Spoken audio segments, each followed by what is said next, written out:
Hi guys, welcome back to my channel. आज इस class में हम पढ़ेंगे नॉन परफॉर्मिंग एसेट्स के बारे में। बैंक के कुछ एसेट्स होते हैं। बैंक के क्या क्या एसेट्स होते हैं? बैंक के एसेट्स होते हैं लोन्स एंड एडवांसेस जो बैंक लोगों को देता है, और जो इन्वेस्टमेंट बैंक दूसरी एंटिटीज़ में करता है। ये जो एंटिटीज़ में इन्वेस्टमेंट होता है, ये बैंक के क्या होते हैं? एसेट्स होते हैं। ठीक है, ये होते हैं बैंक के एसेट्स। अब बैंक की लाइबिलिटीज़ क्या होती हैं? बैंक की क्या लाइबिलिटीज़ होती हैं? बैंक की लाइबिलिटीज़ होती हैं जो उसको डिपॉजिट्स मिलते हैं। ठीक, तो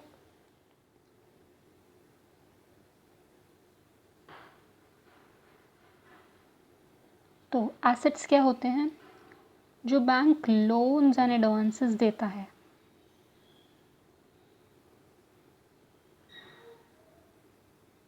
ठीक है, और जो इन्वेस्टमेंट्स बैंक करते हैं वो उनकी एसेट्स होती हैं। ठीक, और बैंक की लाइबिलिटीज़ क्या होती हैं? बैंक की लाइबिलिटीज़ होती हैं डिपॉजिट्स। बैंक्स क्या करते हैं? ये डिपॉजिट्स कस्टमर्स से एक्सेप्ट करते हैं, जो उनको वापस लौटाना होता है। ये डिपॉजिट जो बैंक एक्सेप्ट करता है वो उसको लौटाना होता है वापस कस्टमर्स को। और जो एसेट्स उसके होते हैं, मतलब जो डिपॉजिट्स वो लेता है और फिर दूसरे लोगों को, जिन लोगों को नीड होती है मनी की, वो उनको लोन की फॉर्म में दे देता है। ठीक है, फिर वो जो लोन लेते हैं वो इंटरेस्ट के साथ बैंक को उसको लौटाते हैं। तो लोन्स एंड एडवांसेस क्या हो गए? बैंक के एसेट्स हो गए। ठीक, ये हो गई एक बात। फिर अब ये जो लोन्स एंड एडवांसेस हैं बैंक के, कभी कभी क्या होता है कि जो लोन्स एंड एडवांसेस पर बैंक को इंटरेस्ट मिलना होता है, या जो principal amount time to time उसको मिलना होता है, जो इंस्टॉलमेंट्स उसको मिलनी होती हैं। कभी कभी ऐसा होता है कुछ लोग दे नहीं पाते, टाइमली उनको पे नहीं कर पाते, है ना। कभी कभी ऐसा होता है कि हम लोन लेते हैं, उसको टाइमली रीपे नहीं कर पाते, तो क्या होता है, वो बैंक का बन जाता है नॉन परफॉर्मिंग एसेट। क्या बन जाता है? नॉन परफॉर्मिंग एसेट बन जाता है वो बैंक के लिए। ठीक है, तो अब हम देख लेते हैं इसकी डेफिनेशन क्या होती है। नॉन परफॉर्मिंग एसेट वो बन जाता है बैंक के लिए। तो नॉन परफॉर्मिंग एसेट क्या होता है? Non performing asset, the securitization, reconstruction of financial assets, and enforcement of Security Interest Act 2000 defines non-performing assets as an asset or the account of borrower which has been classified by the bank or the financial institution as substandard, doubtful or loss asset। मतलब अब जो ये bank के non performing assets होते हैं, कुछ time तक bank wait करता है, जो बोरोअर है उसके लिए वेट करता है बैंक कि वो अपना प्रिंसिपल अमाउंट और इंटरेस्ट वापस लौटा दे। अब वो कितना टाइम तक वेट करता है? बैंक्स वेट करते हैं नॉर्मली फॉर 90 डेज़। ठीक है, ये अभी हम आगे और पढ़ेंगे। तो उसके बेसिस पर हम एनपीएस को भी 3 क्लासेस में डिवाइड करते हैं। कौन कौन सी क्लासेस में? एक है substandard, doubtful and finally loss asset बन जाता है हमारा एनपीए। ठीक है, अभी के लिए इतना ही समझें कि नॉन परफॉर्मिंग एसेट्स वो एसेट्स होते हैं जिस पर बैंक को पेमेंट, अपनी इंटरेस्ट जो है, जो लोन्स बैंक देते हैं उस पर इंटरेस्ट उसको रिसीव करना होता है, मतलब लोन वापस लेना होता है इंटरेस्ट के साथ। वो उसका रिसीव नहीं हो पाता तो वो बन जाता है क्या? एनपीए। ठीक, facilities granted by the bank to the borrower become non-performing, then the bank will have to treat all the advances and credit facilities granted to that borrower as non-performing without having any regard to the fact that there may still exist certain advances या credit facilities having performing status।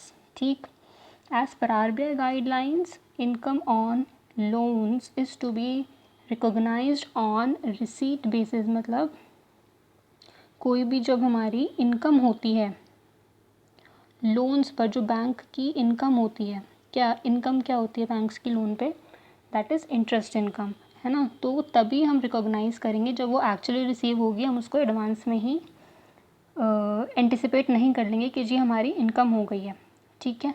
तो जब वो actually receive हो जाती है वो तभी करी जाती है, ऐसा आरबीआई की गाइडलाइंस है, ठीक। And if it is not been received for a specific period the same is to be treated as NPA. अगर रिसीव हो जाती है तभी हम उसको एज अ रिसीट मानेंगे, वरना हम उसको नॉन परफॉर्मिंग एसेट मानते हैं, ठीक है। इतनी बात समझ में आ गई अब हमारे, ठीक। अब हम देखो आगे देखते हैं, आगे क्या है। अब हम देखते हैं कि कॉजेज़ क्या होते हैं सबसे पहले, ठीक है। अब हम देखते हैं कॉजेज़ ऑफ एनपीएज, मतलब क्या कॉजेज़ हैं हमारे बैंक्स के एनपीए होने के। सबसे पहले रीज़न है विलफुल डिफ़ॉल्ट्स, मतलब कुछ लोग जानबूझकर हमारे लोन्स की पेमेंट में डिफ़ॉल्ट करते हैं, वो है विलफुल डिफ़ॉल्ट। नेक्स्ट है हमारा इंडस्ट्रियल क्राइसिस, मतलब इंडस्ट्री में अगर क्राइसिस चल रहा है तो प्रोडक्शन नहीं होगा, बिकॉज डिमांड नहीं होगी गुड्स एंड सर्विसेज की, तो अपना बोरोअर जो है वो रीपेमेंट नहीं कर पाएगा और ऑटोमेटिकली बैंक के एनपीएस जो हैं वो बढ़ जाएंगे। फिर आता है हमारा क्रेडिट डिस्ट्रीब्यूशन मिसमैनेजमेंट, मतलब जो बैंक में क्रेडिट डिस्ट्रीब्यूशन हुआ है वो सही तरीके से नहीं हुआ। आते हैं हमारे lenient lending norms. Lenient lending norms का मतलब है लोन्स देते समय बैंक क्या करता है, बैंक कुछ पैरामीटर्स देखता है, जैसे कि आपका सिविल स्कोर देखेगा, ठीक है, आप कौन से बिजनेस में इन्वेस्ट करोगे वो देखेगा बैंक, आपकी बैलेंस शीट देखेगा, आपका इनकम टैक्स रिटर्न देखेगा, ठीक है। ये सब चीज़ें देखकर बैंक आपको लोन देता है। अब अगर ये जो नॉर्म्स सेट किए गए हैं ये सही से सेट नहीं करें, ये लीनियंट अगर हैं तो लोन देने में गड़बड़ी हो जाएगी और सही बंदे को लोन नहीं दिया जाएगा, तो बैंक के एनपीएस जो हैं वो राइज हो जाएंगे रीपेमेंट ना होने की वजह से, ठीक। फिर आता है स्पेकुलेशन, आपने ऐसे बंदे को पैसे दे दिए, जो उसको हाई रिस्क बिजनेस में उसको इन्वेस्ट करने वाला है, तो जो लोन हमारा वापस मिलने के चांसेस हैं वो कम हो जाते हैं और एनपीए फिर बढ़ जाता है।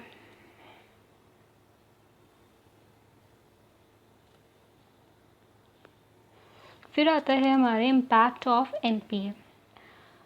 कुछ इम्पैक्ट्स होते हैं एनपीए होने की वजह से बैंक्स को कुछ इम्पैक्ट फेस करने पड़ते हैं, वो है प्रॉफिट्स बैंक के कम हो जाते हैं, ठीक है। बैंक्स के प्रॉफिट रिड्यूस हो जाते हैं, लिक्विडिटी कम हो जाती है बैंक्स की, अच्छे से सर्विसेज कस्टमर्स को नहीं दे पाते हैं, ठीक है, और बैलेंस शीट अफेक्ट होती है, वही पॉइंट हमारा फर्स्ट वाला, क्योंकि हमारा प्रॉफिट्स कम हो जाते हैं, ठीक है। तो ये हमारे कुछ इम्पैक्ट्स हैं जो एनपीएस की वजह से बैंक्स को फेस करने पड़ते हैं, ठीक।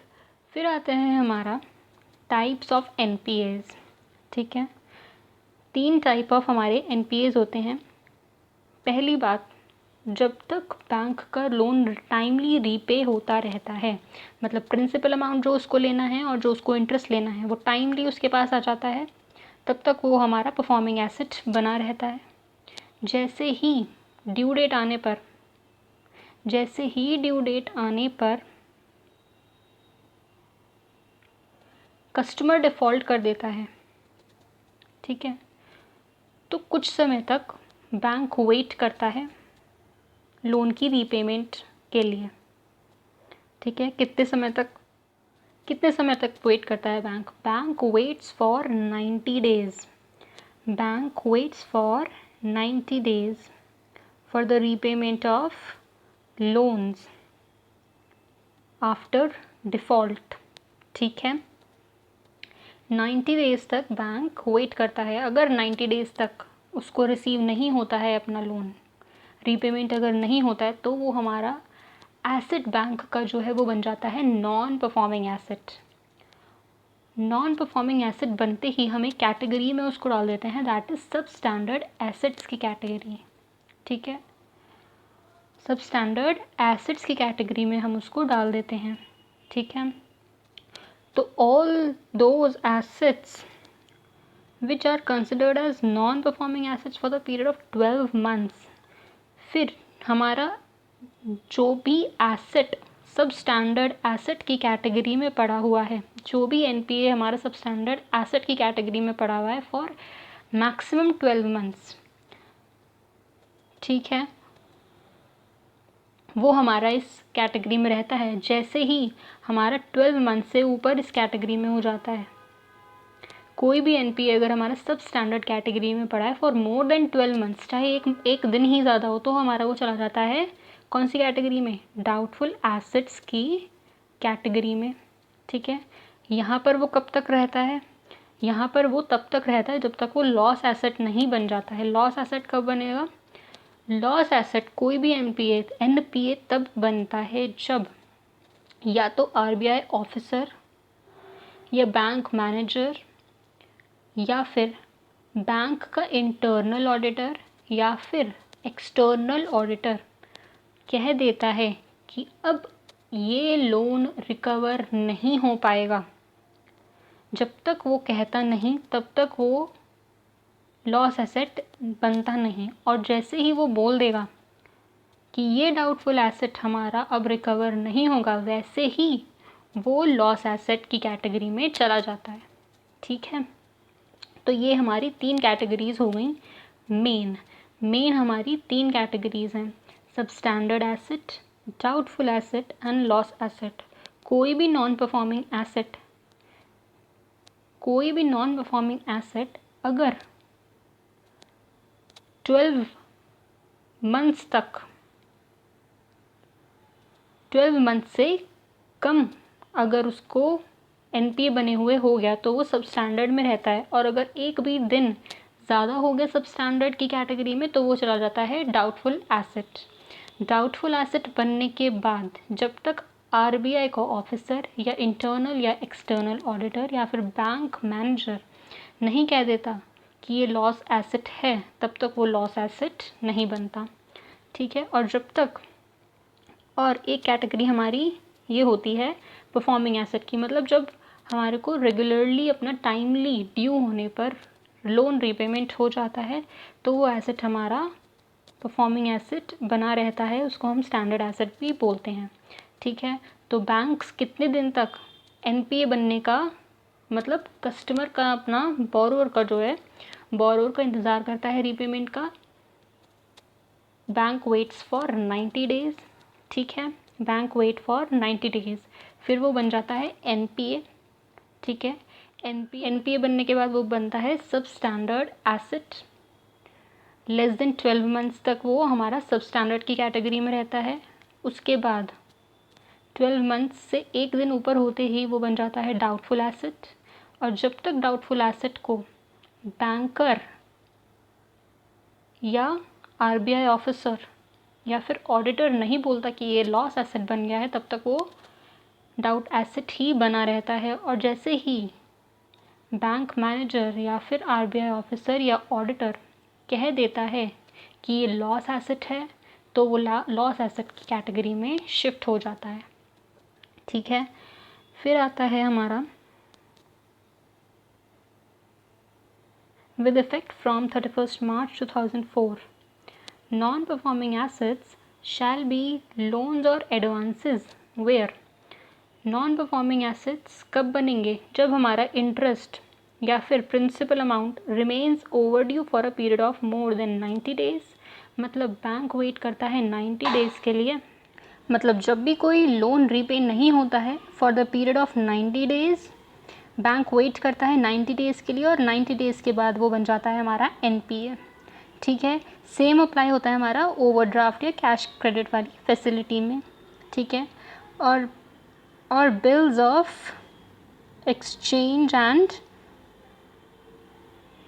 एक्सचेंज वाले केस में भी हमारा 90 डेज़ वाला कॉन्सेप्ट ही लगेगा, and and the interest and the principal amount remaining overdue for the 2 harvest season, but for the period of not exceeding 2 half years in case of advance granted for the agriculture purpose। अगर आपने कोई loan दिया है for agriculture purpose, ठीक है, अगर आपने कोई लोन दिया है फॉर एग्रीकल्चर पर्पस, ठीक है, तो आप कितने टाइम तक वेट करेंगे।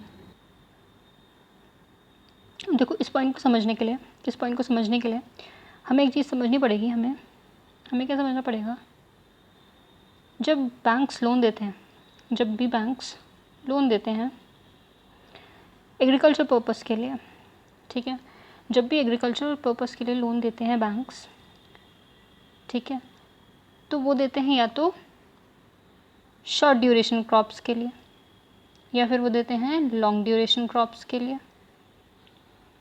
ठीक है, या तो वो देते हैं शॉर्ट ड्यूरेशन क्रॉप्स के लिए या लॉन्ग ड्यूरेशन क्रॉप्स के लिए। अगर शॉर्ट ड्यूरेशन क्रॉप्स के लिए वो लोन देते हैं तो हम वेट करते हैं फॉर 2 क्रॉप सीज़न, ठीक, मतलब हार्वेस्ट 2 हार्वेस्ट सीज़न के लिए हम वेट करते हैं अपने बोरोवर का कि वो रिटर्न कर देगा। और अगर हमारा लॉन्ग ड्यूरेशन क्रॉप है तो हम वेट करते हैं 1 हार्वेस्ट सीज़न, ठीक है, यही इस पॉइंट में लिखा है कि अगर हमारा शॉर्ट ड्यूरेशन क्रॉप है तो हम वेट करेंगे 2 क्रॉप सीज़न, और अगर हमारा लॉन्ग ड्यूरेशन क्रॉप है तो हम वेट करेंगे 1 क्रॉप सीज़न, ठीक है।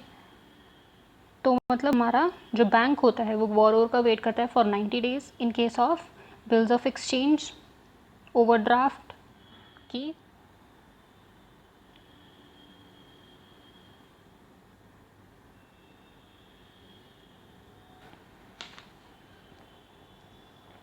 मतलब हमारा अगर लोन 90 डेज़ में रीपे नहीं होता है तो 91st डे हमारा जो एसेट है बैंक का वो बन जाता है नॉन परफॉर्मिंग एसेट, और हम उसको एक कैटेगरी में डाल देते हैं, दैट इज़ सब स्टैंडर्ड एसेट्स की कैटेगरी, ठीक है।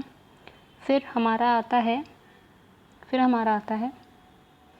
ठीक है, एक बार रिवाइज़ कर लेते हैं पहले हमने क्या क्या पढ़ा। मेन हमारा एनपीए क्या होता है, ये है एनपीए हमारा क्या होता है, क्या कैटेगरीज़ हैं जिसमें ये डिस्ट्रीब्यूटेड होता है, ठीक है। तो कस्टमर जब तक लोन रीपे करता रहता है तब तक हमारा परफॉर्मिंग एसेट रहता है।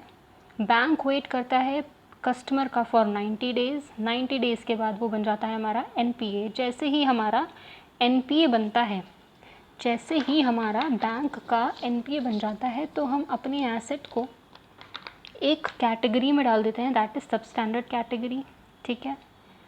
12 महीने तक वो एसेट हमारा सब स्टैंडर्ड कैटेगरी में रहता है। 12 महीने से एक दिन भी ऊपर हो जाता है तो वो बन जाता है हमारा डाउटफुल एसेट। डाउटफुल एसेट बनने के बाद वो बनता है लॉस एसेट, जब तक हमारा बैंक मैनेजर या आरबीआई ऑफिसर या फिर ऑडिटर नहीं कह देता कि हमारा ये एसेट अब रिकवर नहीं होगा, तब तक लॉस एसेट नहीं बनता, ठीक है।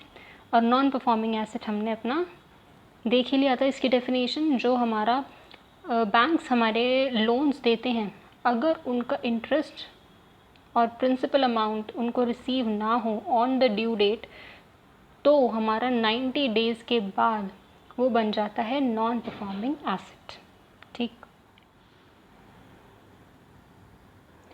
फिर एक हमारा कॉन्सेप्ट आता है स्पेशल मेंशन अकाउंट का। इसमें क्या है कि जो बैंक्स को वेट करना पड़ता था अपने एसेट को नॉन परफॉर्मिंग एसेट डिक्लेयर करने में, बैंक्स को लगता था वो कि बहुत लंबा प्रोसेस है, बहुत ज़्यादा टाइम तक उन्हें वेट करना पड़ता था अपने एसेट को नॉन परफॉर्मिंग एसेट दिखाने में। तो आरबीआई ने ये कहा कि जितना जल्दी हो सके आप अपने एसेट को आइडेंटिफाई करिए कि ये हमारा नॉन परफॉर्मिंग एसेट है, इससे आपका ही फ़ायदा है। जितना जल्दी आप आइडेंटिफाई करेंगे उतना ही जल्दी आप उसको रिकवर करने के लिए स्टेप्स ले सकते हैं, ठीक है। तो ये हमारा जो स्पेशल मेंशन अकाउंट है ये जल्दी आइडेंटिफाई करता है हमारे नॉन परफॉर्मिंग एसेट्स को, ठीक है। तो 3 कैटेगरीज़ में हमारा ये नॉन परफॉर्मिंग एसेट्स को डिवाइड कर देता है। कौन कौन से वो 3 कैटेगरीज़ हैं? वो 3 कैटेगरीज़ हैं special mention account 0, SMA 1 and SMA 2, ठीक है। तो बैंक्स को 90 डेज़ के लिए वेट नहीं करना पड़ेगा, बीच में 90 डेज़ के बीच में जब से हमारा लोन रीपेमेंट नहीं हुआ तब से लेकर और 90 डेज़ के बीच में हमने 3 लेवल्स बना दिए हैं, ठीक है। वो क्या क्या लेवल्स हैं? वो हैं SMA 0, SMA 1 एंड SMA 2, ठीक है। ये 3 लेवल्स हैं। अब जैसे ही हमारा लोन डिफ़ॉल्ट होता है वैसे ही बैंक उसको डाल देता है SMA 0 अकाउंट में, ठीक है। और जब रीपेमेंट के 30 डेज़, नॉन रीपेमेंट के हमारे 30 डेज़ एक्सीड हो जाते हैं तो हमारा जो एसेट है वो चला जाता है SMA 1 अकाउंट में, ठीक है। 60 डेज़ तक फिर वो हमारा SMA 1 अकाउंट में रहता है। 60 डेज़ के ऊपर हो जाते हैं तो हमारा SMA 2 अकाउंट में हो जाता है। अब इसको करने का क्या मोटिव था RBI का? मैंने आपको भी बताया कि हम अर्ली डिटेक्ट कर लें अपने नॉन परफॉर्मिंग एसेट्स को, ठीक है। उससे फ़ायदा क्या होगा? उससे ये फ़ायदा होगा बैंक्स अर्ली स्टेप्स ले पाएंगे अपने नॉन परफॉर्मिंग एसेट्स को रिकवर करने में, ठीक है। तो यहाँ क्या लिखा है? यहाँ लिखा है कि lenders shall identify the loan account immediately on default.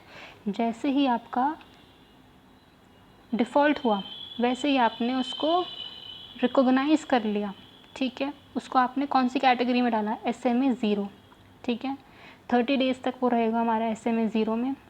अगर 30 डेज़ तक भी आपका रीपेमेंट नहीं हुआ तो हम उसको डाल देते हैं SMA 1 अकाउंट में। देन 60 डेज़ के बाद भी अगर रीपेमेंट नहीं होता है तो वो जाता है SMA 2 अकाउंट में, ठीक है। उसके बाद वो 90 डेज़ के बाद बन जाता है हमारा NPA बन जाता है वो हमारा, ठीक है। फिर हम उसको डाल देते हैं एक सब स्टैंडर्ड एसेट की कैटेगरी में जो 12 मंथ्स तक उस कैटेगरी में रहता है। Then it becomes doubtful asset, ठीक है। जब वो डाउटफुल एसेट बन जाता है उसके बाद वो बनता है लॉस एसेट, ठीक है। तो ये था हमारा स्पेशल मेंशन अकाउंट का कॉन्सेप्ट, ओके। तो सुप्रीम कोर्ट ने ये कहा कि जो रेजोल्यूशन स्पेशल मेंशन अकाउंट का पास करा है RBI ने वो उसकी पावर्स के बाहर है, मतलब वो ऐसा कोई रेजोल्यूशन पास ही नहीं कर सकता, ठीक है। अल्ट्रा वाइज मतलब बियॉन्ड द पावर्स, मतलब RBI की पावर ही नहीं है वो कुछ ऐसा प्रोविज़न बना सके। Supreme Court held that this resolution of stressed asset is ultra vires, ठीक है। In wake of the judgment of Supreme Court of India फिर RBI ने अपनी वेबसाइट पर कुछ रूल्स दिए, ठीक है। उन रूल्स का नाम था RBI prudential framework for resolution of stressed asset directions 2019, ठीक है। इसका नाम हमको याद करना है, एग्ज़ाम्स के लिए इम्पॉर्टेंट है, ठीक है। RBI ने सुप्रीम कोर्ट जजमेंट के बाद ये वाले हमारे रूल्स इशू किए थे, ठीक है। और फिर हमारा ये तब से स्पेशल मेंशन अकाउंट का प्रोविज़न जो है एक्सेप्टेबल है, ठीक है। फिर आता है NPA मैनेजमेंट। बैंक्स जो हैं अपने NPAs को मैनेज करने के लिए कुछ प्रोविजनिंग करते हैं, कुछ प्रोविजंस बनाते हैं, ठीक है। उसमें क्या होता है, कुछ परसेंटेज होता है, जैसे हम कैटेगरीज़ में डिवाइड करते हैं अपने NPAs को, स्टैंडर्ड, सब standard category and doubtful assets की कैटेगरी, देन लॉस एसेट्स की कैटेगरी। तो उन कैटेगरीज़ के लिए अलग अलग प्रोविजंस बनाए जाते हैं, ठीक है, जो बैंक्स को मेंटेन करने होते हैं, ठीक है। तो जो हमारे परफॉर्मिंग एसेट्स होंगे उनके केस में भी प्रोविजनिंग होती है क्योंकि मार्केट रिस्क उनके केसेस में भी हमारा होता है, ठीक है। तो उसको कोप अप करने के लिए हमारे प्रोविजंस बनाए जाते हैं स्टैंडर्ड एसेट कैटेगरी में भी, ठीक है। ये हमारे प्रोविजंस की परसेंटेज हैं, ठीक है। जब भी आप एग्रीकल्चर के लिए लोन देंगे या एसएमई के लिए लोन देंगे, ठीक है, तो 0.25% आप प्रोविजनिंग करेंगे। कमर्शियल रियल एस्टेट सेक्टर के लिए आप 1% प्रोविजनिंग करेंगे, ठीक है। सब स्टैंडर्ड कैटेगरी के लिए अगर आपका लोन सिक्योर्ड है तो आप 15% तक प्रोविजनिंग करेंगे, अगर अनसिक्योर्ड है तो 25%, ठीक है। और अगर अनसिक्योर्ड भी है और इंफ्रास्ट्रक्चर से रिलेटेड है, ठीक है, तो 20% आप प्रोविज़न बनाएंगे, ठीक है। ये सारे प्रोविजंस जो है बैंक्स बनाते हैं to cope up with the uncertainties, जो अनसर्टेनिटीज़ लाई करती हैं बैंक्स जब लोन देते हैं। जब भी बैंक्स लोन देते हैं तो उसमें हमेशा कोई ना कोई अनसर्टेनिटी होती ही होती है। तो उसको कोप करने के लिए बैंक्स प्रोविजंस बनाते हैं जिनकी परसेंटेज प्री डिफाइंड रहती है रूल्स एंड रेगुलेशंस में, ठीक है। तो ये आपको लिस्ट याद करनी होगी। फिर आते हैं हमारे डाउटफुल एसेट्स। डाउटफुल एसेट्स अगर हमारे सिक्योर्ड हैं तो 100% प्रोविज़न इज़ मेंटेन्ड, और अगर सिक्योर्ड हैं तो अप टू 1 ईयर के लिए 25%, 1 ईयर से 3 ईयर्स तक है तो 40% एंड मोर देन 3 ईयर्स के लिए 100%, ठीक है। अगर हमारे लोन एसेट्स हैं सिक्योर्ड या अनसिक्योर्ड, हमेशा 100% प्रोविज़न हमारा मेंटेन होता है, ठीक है। तो ये था हमारा एनपीएस के बारे में सब कुछ, ठीक है। अगर आपको ये वीडियो इन्फॉर्मेटिव लगा हो तो चैनल को सब्सक्राइब करना और वीडियो को लाइक ज़रूर करना। मिलती हूँ आपसे नेक्स्ट वीडियो में। Till then bye bye and take care.